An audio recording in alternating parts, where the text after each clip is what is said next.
when somebody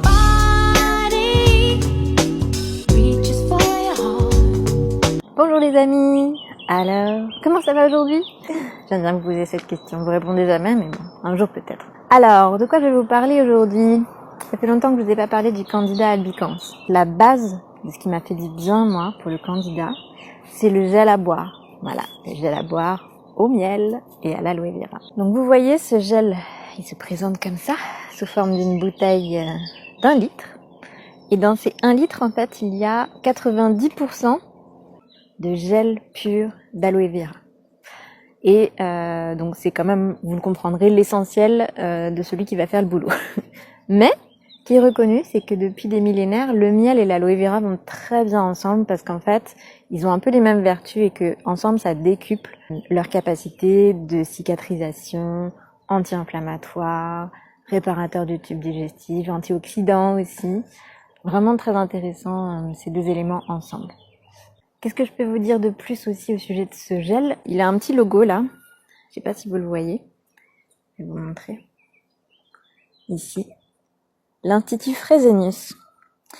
Et l'Institut Fresenius, c'est un institut qui va certifier les produits d'hôpitaux notamment. Donc c'est un institut, un certificat en fait très très haut de gamme pour les produits. Donc on est sur de la bonne qualité. On a aussi un autre organisme certificateur qui s'appelle l'IASC. Il a un autre logo, je vais vous le montrer à nouveau. Donc c'est ça, l'IASC.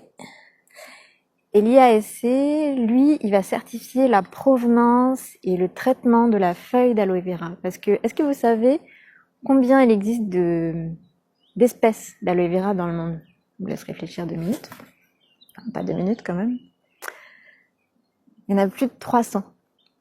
Et en fait, donc mon sponsor a choisi la plus intéressante, enfin, l'espèce la plus intéressante pour l'homme, la plus digeste, la plus forte en termes de vertu. Et celle-là, là, qui est utilisée pour le gel, elle est cultivée sur les hauts plateaux du Mexique, sans pesticides, loin de la pollution, en plus récoltée à la main. Pourquoi à la main? Bah en fait, parce que dans l'aloe vera, il y a une substance toxique, dont je vous ai déjà parlé, je crois, qui s'appelle l'aloïne.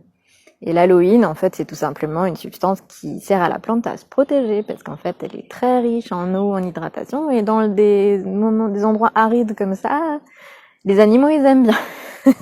Donc, pour éviter qu'ils la dévorent, la plante, en tout cas, a cette sève, en fait, qui va la protéger. Comme vous pouvez le voir, 90% d'aloe vera, 9% de miel, made in Germany, toujours, donc cultivé au Mexique, acheminé par bateau en Allemagne et sans sous-traitance. C'est eux qui font tout eux-mêmes à Hallen, près de Cologne, pour ceux que ça intéresse.